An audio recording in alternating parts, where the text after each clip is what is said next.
imeve përfundimtare, veçanërisht në rastet e korrupsionit të nivelit të lartë. Këmbgul që korrupsioni duhet të adresohet në të gjitha nivelet për të forcuar besimin e qytetarëve në institucionet shtetërore dhe për të lejuar një mjedis biznesi të parashikueshëm. Bën thirrje për transparencë të forcuar, kontrollet e konfliktit të interesit, vlerësime të rrezikut të integritetit dhe masa parandaluese të synuara në sektorët me rrezik të lartë, veçanërisht prokurimin publik dhe koncesionet, licencimin dhe inspektimet, si dhe planifikimin e ndërtimit dhe hapësinor. Sami se po e nis shumë pak drejt për drejt, ta shoh pak politikisht. Nuk përmendet me emër Belinda Balluku, por ka një referencë konkrete lidhur me rolin që ka parlamenti për të përmbushur detyrimet në zbatim të gjithë, po themi ne, prerogativave kryesore të shtetit të së drejtës, duke referuar qartësisht edhe imunitetit dhe më pas për të rikthyer korrupsionit. Ka përcaktuar shumë qartë që arsyeja sepse deputetët mbajnë imunitetin lidhet me funksionimin e mirë dhe normal të parlamentit.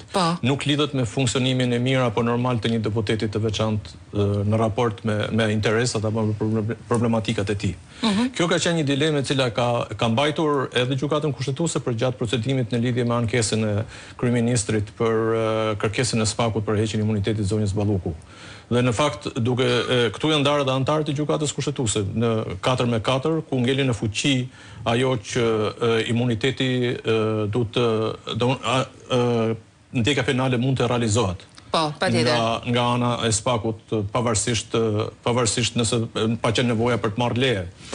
Dhe kjo është një moment shumë i mirë i këtij raporti, për shkak se kush ka pas dilema në lidhje me këtë, tani nuk ka arsye më për ta patur këtë dilemë, dhe kam fjalën edhe kryeministri, i cili është i rënduar nga dilema e cila i erdhi prej gjykatës kushtetuese, duhet ta besoj se tani duhet të jetë shumë i qartë në lidhje me këtë. Mendon që është vendosur një ndarës, pra një pengesë e dukshme dhe nuk është më relative. Jo vetëm që është pengesë e dukshme, por është një thirrje për të parë lëvizje ose për të parë gjeste nga ana e qeverisë në lidhje me hapjen ose heqjen e barrierave dhe hapjen e rrugës për ndjekjen penale dhe heqjen e imunitetit të deputetëve, të cilët kërkohen pastaj që imuniteti i cilëve kërkohet nga institucionet ligjvendëse. Pra nuk mund të ketë alibi kryeministri më dhe thotë çështja Balluku nuk është pengesë. Kjo tani ata janë detyruar të përsëritin një gjë që për vete e kanë shumë qartë. E kanë të përfshirë në të gjithë dokumentet edhe ligjet e tyre, po ashtu edhe në funksionimin e vetë Bashkimit Evropian.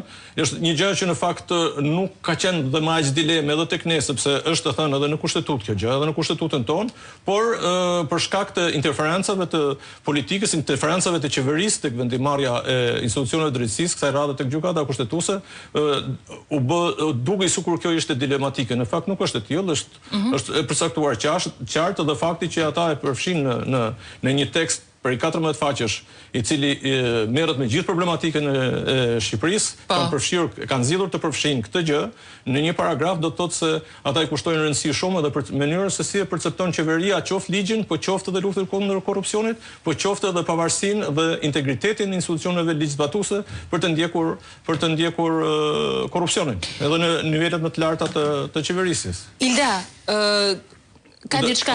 Do vetëm një gjë që më ka bërë përshtypjen në lidhje me këtë raport. Raportin. Unë jam